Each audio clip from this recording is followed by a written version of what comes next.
আসসালামু আলাইকুম প্রিয় দর্শক। অবশেষে বাংলাদেশ জয়ের দেখা পেল।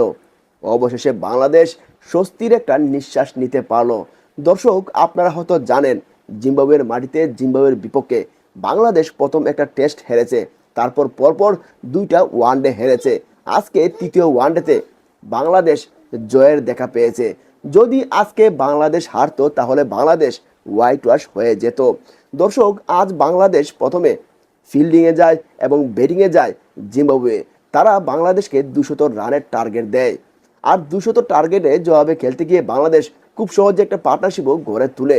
বিশেষ করে বাংলাদেশ আজকে 34 ওভারেই বাংলাদেশ জয় তুলে নেয় এবং 7 উইকেটে বাংলাদেশ জয় পেয়ে যায়। আজকে তানজিদ হাসান তামিম একাই করেছেন 101 বলে 94 রান। আর এই 94 রানের কল্যাণেই এই 94 রানের কল্যাণেই বাংলাদেশ খুব সহজে জিতে যায়।